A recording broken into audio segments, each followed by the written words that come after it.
दुर्भाग्य है कि कुछ महीना पहले झारखंड की सरकार ने भोजपुरी, मगही, मैथिली, अंगिका इन भाषाओं को बोकारो और धनबाद जिला में क्षेत्रीय भाषा के रूप में उन्होंने मान्यता दिया। अब सवाल ये उठता है कि क्या कारण था कि आपने मान्यता दिया? न किसी ने मांग किया था, न किसी ने आंदोलन किया था। कोई तो पैमाना होगा जिसके आधार पर इस सरकार ने तय किया कि हमको धनबाद और बोकारो ज़िले में क्षेत्रीय भाषा के रूप में भोजपुरी को और मगही को, मैथिली को लाना है, और एक बैग आज उसको हटा दिया। ये भी बताना चाहिए क्या कारण है कि आपने हटा दिया, कि हम किस भाषा को किस ज़िले में किस तरह से महत्व देंगे, कैसे क्षेत्रीय भाषा मानेंगे। कोई संविधान, नियम, कानून होगा, आपको बनाना पड़ेगा। सरकार ऐसे ही नहीं कह सकती है। जिस समय हम लोगों की सरकार में भाषाओं को राज्य का दर्जा दिया गया था, उस समय प्रतिशत तय किया गया था, किस ज़िले में कितने प्रतिशत लोग कौन भाषा बोलते हैं। तो एक तरीका वो हो सकता है। इसलिए अब ये मामला जब न्यायालय में जाएगा कि साहब आपने क्यों हटा दिया धनबाद से और बोकारो से, तो वहाँ तो सरकार को जवाब देना पड़ेगा कि हमने क्यों बनाया और क्यों हटाया। कोई व्यक्ति इस राज्य में 50 साल रह गया, 100 साल रह गया, तो आप उसको बाहरी कहेंगे, इसलिए कि वह जिस भाषा और जिस संस्कृति को अपनाता है वो इस देश के दूसरे राज्यों में भी लोग अपनाते हैं। तो इसके आधार पर कहिए क्या यहाँ के बाहरी हैं? जो लोग बिहार से, उत्तर प्रदेश से आकर यहाँ लंबे समय से बसे हुए हैं, आज तो उस प्रदेश में उनके घर से भी उनकी जड़ समाप्त हो गई है। उनके परिवार के लोगों ने अपने से बाहर मान लिया है उनको। कोई गांव नहीं है, कोई पता नहीं है उनका। तो ऐसे लोग कहाँ जाएंगे? इनका अधिकार कौन देगा? कि 2000 तक बिहार था, बिहार के भीतर झारखंड था, और जब बिहार अलग हो गया और जो शेष बचा जिसको झारखंड कहा गया, उसके भीतर भी एक बिहार है और लंबे समय से वो बिहार है। तो उस बिहार को अपने यहाँ से आप उखाड़ के हटाए कैसे फेंक सकते हैं साहब? कौन उसका दूसरी जगह है? कहाँ जाएगा वो? कहाँ रहेगा? बिहार भी उसको नहीं अपनाएगा, कोई दूसरा राज्य नहीं अपनाएगा, तो त्रिशंकु तो होगा नहीं। नमस्कार, सोशल संवाद में स्वागत है। मैं शशि भूषण। झारखंड में भाषा को लेकर विवाद चल रहा है और आपने देखा कि जिस तरीके से धनबाद, बोकारो और आसपास के एरिया में वहां पर मगही और भोजपुरी और अंगिका जैसी भाषाओं को जो स्थानीय भाषा से हटाने की मांग को लेकर लगातार आंदोलन चल रहा था, और इसमें कहीं ना कहीं सरकार की भी भूमिका थी, इसलिए कि सरकार के खुद शिक्षा मंत्री मुखर होकर इसका विरोध कर रहे थे। और अंततः कल अधिसूचना जारी हुई है कि स्थानीय भाषा से मगही, अंगिका और भोजपुरी को हटाया जा रहा है। तो इस पर हम बात करेंगे। हमारे साथ पूर्वी के विधायक सरयू राय जी हैं और इनसे पूछते हैं कि इस भाषा विवाद कितना वाजिब है और क्या इस विवाद की अभी जरूरत थी या नहीं। सर, सबसे पहले आपका स्वागत है। भाषा विवाद को आप किस तरीके से देखते हैं और क्या अभी इसकी जरूरत थी या नहीं? ये भाषा पर जो विवाद हुआ उसके बारे में पहले भी अपना विचार व्यक्त कर चुका हूँ। भाषा विवाद का विषय नहीं है, भाषा संवाद का साधन होना चाहिए। एक दूसरे से संवाद स्थापित करने का तरीका भाषा के माध्यम से निकाला जाता है। दुर्भाग्य है कि कुछ महीना पहले झारखंड की सरकार ने भोजपुरी, मगही, मैथिली, अंगिका इन भाषाओं को बोकारो और धनबाद जिला में क्षेत्रीय भाषा के रूप में उन्होंने मान्यता दिया। अब सवाल ये उठता है कि क्या कारण था कि आपने मान्यता दिया? न किसी ने मांग किया था, न किसी ने आंदोलन किया था। कोई तो पैमाना होगा जिसके आधार पर इस सरकार ने तय किया कि हमको धनबाद और बोकारो ज़िले में क्षेत्रीय भाषा के रूप में भोजपुरी को और मगही को, मैथिली को लाना है, और एक बैग आज उसको हटा दिया। ये भी बताना चाहिए क्या कारण है कि आपने हटा दिया। सरकार नियम, कानून, संविधान से काम करती है। सरकार किसी की मनमानी से काम नहीं करती है, किसी की इच्छा से काम नहीं करती है, किसी के दबाव में काम नहीं करती है। जब सरकार ने 2-3 महीने के भीतर 2 फैसले लिए तो कारण तो बताना होगा। इसलिए मैं तो यही कहूँगा कि मुख्यमंत्री जी को इसका स्पष्टीकरण देना चाहिए। आपने उर्दू को 24 जिलों में क्षेत्रीय भाषा मान लिया, इसका क्या कारण है?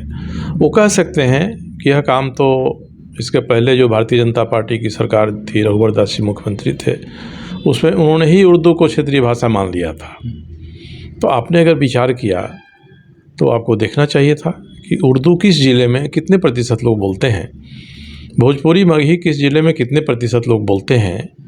तो कोई आधार होगा, उस आधार पर लोग तय करेंगे कि भोजपुरी का अधिकार क्या है इस राज्य में, मैथिली का अधिकार क्या है, मगही का अधिकार क्या है या नहीं है, ये आप कहेंगे तो ये भी कहने हैं कोई ना कोई आपको कारण बताना पड़ेगा। इसलिए ये विवाद अभी ख़त्म नहीं हुआ है। वास्तव में अभी ये वैधानिक सिरे से आरंभ हुआ है। सर मैं उस वहाँ से जब मुख्यमंत्री खुद इस बात को बोलते हैं कि भाई मगही, भोजपुरी, अंगिका ये सब बोरो लैंग्वेज है और ये कहीं ना कहीं झारखंड आंदोलन में हमें कुचलने का झारखंडियों का काम कर रहे थे, तो कहीं भाषा का विवाद वहाँ से कहीं ना कहीं वो खुद ही इसकी शुरुआत करते हैं, फिर ये शामिल होता है और फिर शिक्षा मंत्री इसको लेकर काफ़ी मुखर रहते हैं। वो खुद ही कहते हैं कि जब तक जो है हम हैं तब तक ये होने नहीं देंगे, तो और फिर हटा देना। तो इससे आप समझ रहे हैं कि फिर से विरोध एक तरह से शुरू होगा। जैसा आपने कहा कि पहले कोई मांग नहीं किया था, लेकिन आप हटाते हैं, फिर आंदोलन होता है, तो इससे तो फिर दूसरे तरफ के लोग भी तो आंदोलन करेंगे। और ये बाहरी और भीतरी का परिभाषा क्या होना चाहिए? अभी जैसे कि झारखंड 21 साल हो, लेकिन हम इसी लड़ाई पर लड़ रहे हैं, वो स्थानीयता हो या भाषा हो। बात नियुक्ति की थी और आकर यहाँ पर अटक गई। देखिए, ये भाषा का जो विवाद है ये आंदोलन से और संख्या के प्रदर्शन से नहीं खत्म होगा। हमारे संविधान ने ऐसे सभी विषयों का उत्तर दिया है। संविधान क्या कहता है? संविधान का अनुच्छेद 14 है, वो इन सब बारों में सब कहता है कि समानता का अधिकार होना चाहिए। कोई ना कोई तो क्राइटेरिया बनाइएगा कि हम किस भाषा को किस जिले में किस तरह से महत्व देंगे, कैसे क्षेत्रीय भाषा मानेंगे। कोई संविधान नियम कानून होगा, आपको बनाना पड़ेगा। सरकार ऐसे ही नहीं कह सकती है। जिस समय हम लोगों की सरकार में भाषाओं को राज्य का दर्जा दिया गया था, उस समय प्रतिशत तय किया गया था, किस जिले में कितने प्रतिशत लोग कौन भाषा बोलते हैं। तो एक तरीका वो हो सकता है। इसलिए अब ये मामला जब न्यायालय में जाएगा कि साहब आपने क्यों हटा दिया धनबाद से और बोकारो से, तो वहाँ तो सरकार को जवाब देना पड़ेगा कि हमने क्यों बनाया और क्यों हटाया। तो कोई ना कोई एक कसौटी बनानी पड़ेगी जिसके आधार पर आपको कौन सी भाषा किस जिले में क्षेत्रीय भाषा का दर्जा पाएगी, ये देना होगा। अब जो लोग कोई बड़ी जनसंख्या है और जो क्षेत्रीय भाषाएं बोलियां बोकारो में और धनबाद में कही गई हैं कि क्षेत्रीय भाषा के रूप में होंगी, कोई उनको नहीं बोलता है उस ज़िले में रहने वाले। तो उस ज़िले में रहने वाले कितने प्रतिशत ऐसे लोग हैं जो इस भाषा की कसौटी पर अपनी योग्यता साबित नहीं कर सकते हैं। जब नहीं साबित करेंगे तो या तो आप उनकी भाषा को दीजिए या आप हिंदी को करिए। हिंदी को भी क्षेत्रीय भाषा के रूप में आप करिए। हिंदी को आपने क्षेत्रीय भाषा के रूप में हटा दिया बोलचाल काम में तो कोई ना कोई तो आज भी कई क्षेत्रीय भाषाओं के लोग हैं, उनको अगर आप ऑप्शन दीजिएगा कि आप परीक्षा में या इंटरव्यू में किस भाषा का इस्तेमाल करिएगा, तो अपनी क्षेत्रीय भाषा के बदले में हिंदी पसंद करेंगे। तो इसलिए हिंदी को या तो क्षेत्रीय भाषा के रूप में दीजिए। ये विषय आएंगे और मुझे लगता है कोई ना कोई ऐसा संवेदनशील व्यक्ति ज़रूर होगा जो कहेगा कि हमारा अधिकार इससे आहत हुआ है, हम न्यायालय की शरण में जा रहे हैं। क्यों भोजपुरी और मगही और मैथिली को हटाया गया और क्यों रखा गया? कोई कारण तो सरकार को बताना पड़ेगा। सरकार बिना नियम कानून के, संविधान के नहीं चलती है। बाहर में हम जो भी भाषण कर लें, आंदोलन कर दें, उग्र स्थिति पैदा कर दें, मगर जब हम शासन में आएंगे, कोई भी व्यक्ति जब शासन में आएगा तो शासन तो उसको नियम कानून संविधान के आधार पर चलाना पड़ेगा। और स्थानांतरण की परिभाषा सरकार तय कर दे, कर तो देता है, अब नहीं तय कर पा रहे हैं किस साल में, तो क्या कर सकते हैं। कोई कौन बाहरी और कौन भीतरी है और कितने दिन तक कौन बाहरी रहेगा, सही बात। इसका भी तो आपको पैमाना तय करना होगा।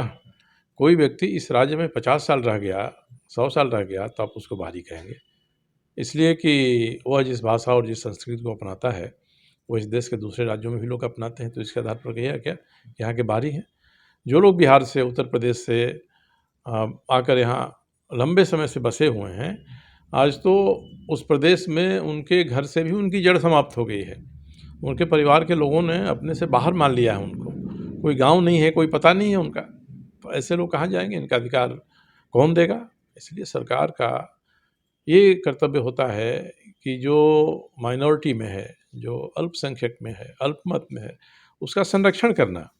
हमारे संविधान ने इसका प्रावधान किया है कि सरकार को, अगर मानते हैं आप इस तरह से कि ये लोग यहाँ बहुत कम संख्या में हैं, बहुत ज़्यादा नहीं है, इनकी संस्कृति हमारी नहीं है, तो पहले तो 24 जिलों की एक संस्कृति क्या है इस राज्य में, कोई एक संस्कृति तो नहीं है, एक भाषा नहीं है, एक बोली नहीं है, क्या है एक कोई बंगाल जैसा, उड़ीसा जैसा, कर्नाटक जैसा रहता कि एक भाषा यहाँ बोली जाती है। तो कोई अगर सबसे बड़ी विदेशी भाषा है तो अंग्रेजी ही है, जिसको आप अपना रहे हैं क्योंकि आपको ज़रूरत है उसकी। उसी तरह से जिसको ज़रूरत है अपनी भाषा की, अपने बोली की, मैथिली की, मगही की, भोजपुरी की, वह तो इसमें अपना अधिकार पाना चाहेगा। और अगर वह अपार बहुमत में नहीं है, वह उपद्रव कर सकने की स्थिति में नहीं है, तो संविधान, कानून के आश्रय वो अपना अधिकार पाना चाहेगा और इसका फैसला, इसका निपटारा हो जाएगा। सर, विधानसभा सत्र शुरू होगा तो क्या ये सवाल विधानसभा के अंदर पूछे जाएंगे, बहस होगी इस पर? देखिए, सवाल तो कोई ना कोई किसी न किसी रूप में उठाएगा। अब दो हमारे राष्ट्रीय दल हैं, कांग्रेस हैं, भारतीय जनता पार्टी हैं, ये दोनों मौन है इसमें, वो इधर भी ठीक, उधर भी ठीक, दोनों तरफ से खुश रहना दोनों तरफ से वो खुश रखना चाहते हैं, क्योंकि वो मानते हैं कि आगे आने वाले समय में एक न एक दिन ऐसा आएगा जब ये बात थम जाएगा। तो जब थम जाएगा तो हम यहाँ जो बहुसंख्यक है उनको हम क्यों नाराज करें साहब।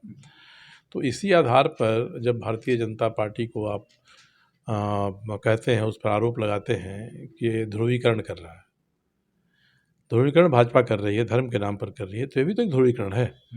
ध्रुवीकरण चाहे धर्म के नाम पर हो, चाहे भाषा के नाम पर हो, संस्कृति के नाम पर हो, संविधान इसकी इजाज़त नहीं देता है। इसलिए जो भी ऐसे लोग हैं जो भोजपुरी भाषी हैं, मगही भाषी हैं, मैथिली भाषी हैं, उनको आगे आकर संविधान, नियम कानून के प्रावधान के हिसाब से अपना अधिकार पाना होगा। और कोई भी सरकार बनेगी तो संविधान के खिलाफ काम नहीं कर सकती है। इसलिए आज कांग्रेस पर भी और भारतीय जनता पार्टी पर भी ये बात तो उठेगी कि साहब ऐसे मौके पर आप त्रिशंकु के रूप में रहे, न नर हैं न नारी हैं, तो इस तरह के रूप में आप रहे तो ये देश का संविधान और देश का कानून आपको ये अनुमति देता है, या आप जहाँ जैसा वहाँ वैसा की बात करेंगे। कांग्रेस के यहाँ के मंत्री हैं, भारतीय जनता पार्टी के यहाँ के सांसद हैं, एक बार तो उनकी बात अखबार में आ गई कि ये भी चाहते हैं इनको हटाना, बाद उन्होंने स्पष्टीकरण दिया। है क्या ये चीज़ें? इसलिए इनको तो साफ साफ आना पड़ेगा। ठीक है, बहुत कम स्थान ऐसे हैं जहाँ इन भाषाओं को बोलने वाले लोग चुनाव को प्रभावित कर सकते हैं, मगर उतने स्थान हैं तो इसलिए इस राज्य में पहले मैं हमेशा ही कहता हूँ कि 2000 तक बिहार था, बिहार के भीतर झारखंड था, और जब बिहार अलग हो गया और जो शेष बचा जिसको झारखंड कहा गया, उसके भीतर भी एक बिहार है और लंबे समय से वो बिहार है। तो उस बिहार को अपने यहाँ से आप उखाड़ के हटाए कैसे फेंक सकते हैं साहब? कौन उसका दूसरी जगह है, कहाँ जाएगा वो, कहाँ रहेगा? बिहार भी उसको नहीं अपनाएगा, कोई दूसरा राज्य नहीं अपनाएगा, तो त्रिशंकु तो होगा नहीं। देश बंटा तो बंगाली और पंजाबी रिफ्यूजी होकर यहाँ आए, उस समय से हैं, वो एक कानून के तहत आए, तो उनको यहाँ का आप मानेंगे कि नहीं मानेंगे? यहाँ भारत की सरकार ने उस समय अधिनियम बनाकर बसा दिया। वैसे ही जब झारखंड अलग राज्य बना और बिहार पुनर्गठन अधिनियम बना, उस अधिनियम के प्रावधान के अनुसार माना गया कि ऐसे ऐसे ऐसे जो लोग हैं वो इस राज्य के कहे जाएंगे, माने जाएंगे। तो पार्लियामेंट का बनाया हुआ कानून है, आप कैसे उसको हटा दीजिएगा? भारतीय जनता पार्टी और कांग्रेस कैसे उसको स्वीकार नहीं करेगा? ये खुल कर कह दें कि हम जब देश का बंटवारा हुआ और जो कानून बना रिफ्यूजियों को बसाने के लिए, हम उनको नहीं मानेंगे। जब झारखंड राज्य अलग हुआ और बिहार पुनर्गठन अधिनियम में ये कह दिया गया कि ऐसे ऐसे लोग हैं वो झारखंड के माने जाएंगे, आप कहिए वो नहीं माने जाएंगे? आप साफ कहिए, आप मुंह से बोल सकते हैं। चुनाव में आप वोट देकर ऐसे लोगों की सरकार भी बनवा देंगे, वह सरकार भी नियम कानून के खिलाफ, संविधान के प्रावधान के खिलाफ काम नहीं कर पाएगी। बोलना अलग है, काम करना अलग है, शासन चलाना अलग बात है, और विपक्ष या पक्ष में रहकर अपनी आवाज़ किसी विषय पर उठाना ये बिल्कुल ही अलग बात है। चलिए, बहुत बहुत धन्यवाद। और जिस तरीके से सर ने कहा कि देखिए, देश और राज्य तो संविधान के अनुसार ही चलेगा, आप जितना भी बाहर में और चुनाव में जिस तरीके से भी भाषण दे दे, लेकिन जब तक संविधान के अनुसार अगर नहीं चलेगा तो स्थिति अराजकता की हो जाएगी। और इसी के साथ आगे भी हम बात करेंगे। और अभी ये जो आप इसको खत्म मान रहे हैं भाषा विवाद, बल्कि खत्म नहीं, फिर से इसके शुरू किया जा रहा है, एक तरह से जिंदा किया जा रहा है और इसे फिर से हवा दिया जा रहा है। तो अपने सहयोगी शेष राममूर्ति के साथ मैं शशि भूषण, सोशल संवाद न्यूज़, झारखंड।